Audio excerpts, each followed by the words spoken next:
Hello everyone, my name is Dom and welcome to my F&P pitch. The film I'll be pitching today is an adaptation of the horror novel by James Herbert called The Dark, which he published in 1980. It tackles, the main sort of themes it tackles is inner struggle between superstitious belief and scientific hard evidence. It's obviously a horror book through and through though, and has a lot of tension and gore as our characters are thrown into situations together. It's probably quite hard to read for some people as well, because Herbert doesn't exactly hold back when it comes to the gore, and it probably makes other authors in the genre such as Stephen King look quite tame in comparison. Obviously I won't be attempting to adapt the entire novel, even though it fully deserves it. I'll just be focusing on the prologue, which in itself is a very self-contained narrative, where we're introduced to the main character, Bishop, who is a paranormal investigator, and he is sent to this house in London called Beechwood to investigate a mass suicide.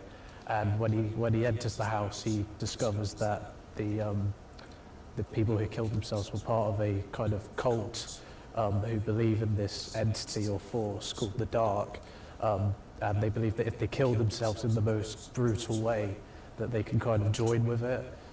So that's kind of a rundown of the narrative. For target audience, I thought it makes sense to research this type of demographic who would read Herbert's books. So I use YouGov, and it's unsurprising really that the main demographic is males, although it's fairly even, but I think that's mainly because most of his books have a male protagonist, and who is of the age of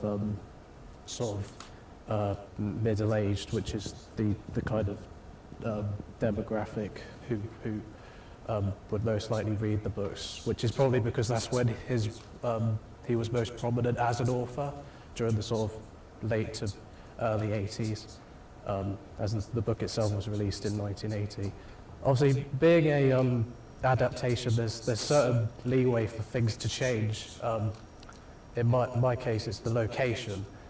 So originally, I was going to just use like a normal semi-detached house, but it was pointed out to me that the cult depicted in the narrative would probably have quite a lot of money backing them up.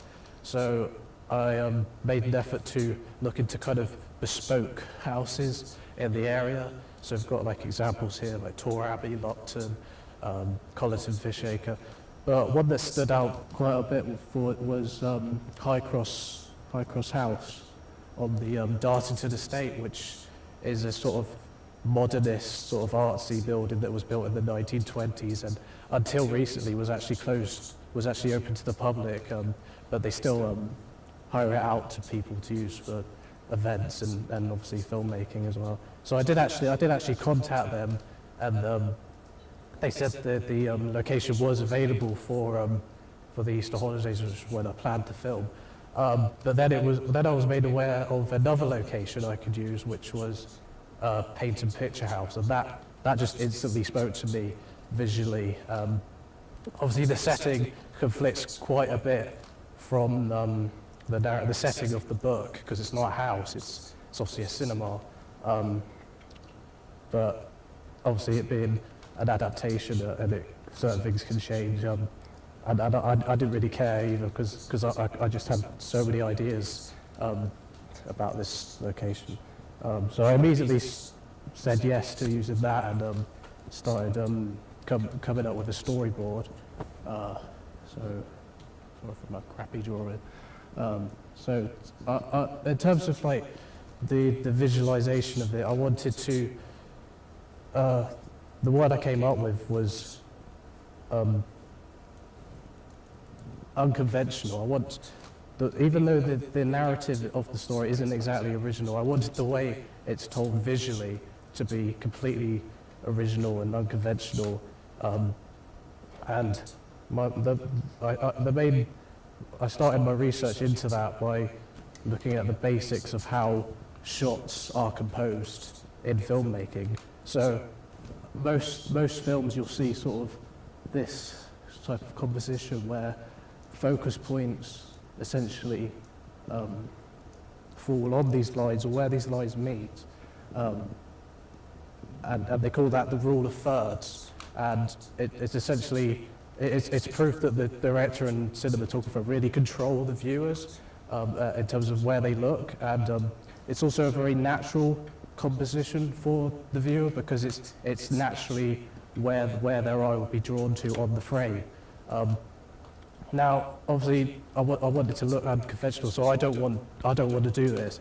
So I looked into more kind of experimental types of composition, and one of the best examples of that would be Mr. Robot, which is a sci-fi series on Amazon Prime. And the director for that, Sam Esmail, and the cinematographer, Todd Campbell, they decided to compose most of their shots with this sort of layout, where so it could be split into 4 sections, and that does a lot of interesting things because you either get the subject dead center in the middle of the frame, which is hardly ever done, or you get them kind of shoved into like the far corners, which creates like a lot of headroom, a lot of sort of shallow depth of field because they use quite long lenses as well, so you get a lot of this shallow depth of field as well. And that creates a lot of uneasiness for the viewer because, one, it's not a natural place for them to look initially, and also because most of the shot is out of focus. I've got a few more examples here. I don't know if you can see that, but this is one of my favourites because the focus, where they want you to look is here, and most of his face isn't even in shot. The focus point is on his eye, but you've got all this space which is just completely out of focus. And obviously this makes sense within the context of the scene because Elliot believes he's being pursued by someone. But you get so much of this, so even like during dialogue scenes, you only get like one of the character in a shot at a time, and again they'll be kind of shoved into this corner, and it just creates a very uneasy feeling, and I thought that what I'm trying to get at is I thought that feeling of uneasiness when you look at the shots lends itself very well to the horror genre. So that's why I want to kind of implement this into my film. So this is my sort of attempt to replicate that. That doesn't look very good. It's not very bright up there, but you can see sort of, this is like my attempt to copy that same sort of composition. And this was a shot of my mum walking into focus because I want to, for my film, I want to use, instead of like having a wide shot cut to a close-up, I thought, well, instead of just adding a pointless cut there, you could just make a shot become a close-up from a wide shot by just making the subject walk towards the camera and walking into focus. And then this is a shot that I replicated from another horror film called Ghost Stories. But I wanted to use like very cool, cold-looking, like blue filters. So that's the other film I researched, mainly just for the themes. It tackles the similar themes to the book,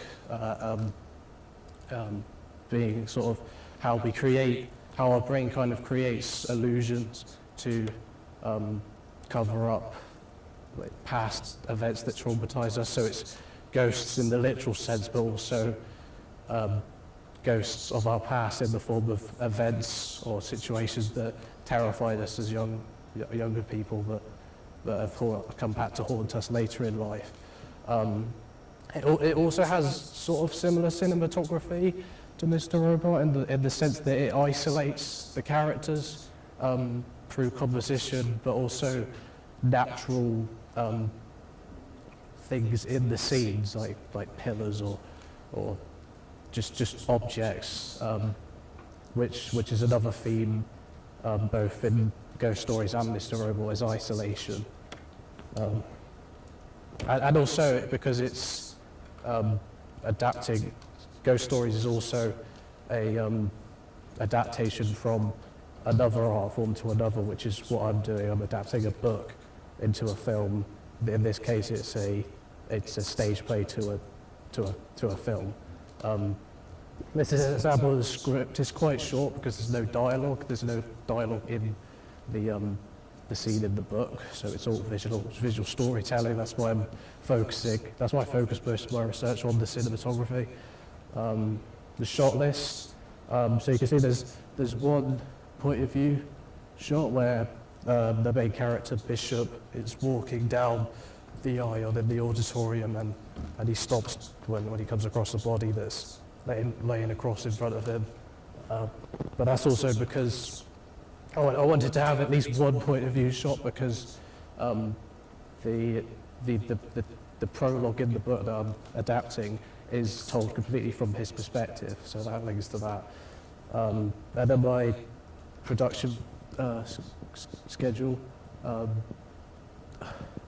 So I only have the location for a limited amount of time, for 2 days, and I wanted to get the filming out of the way on the first week of the Easter holiday, because I'm actually going on holiday sort of middle weekend, and then I've left myself plenty of time to edit as well.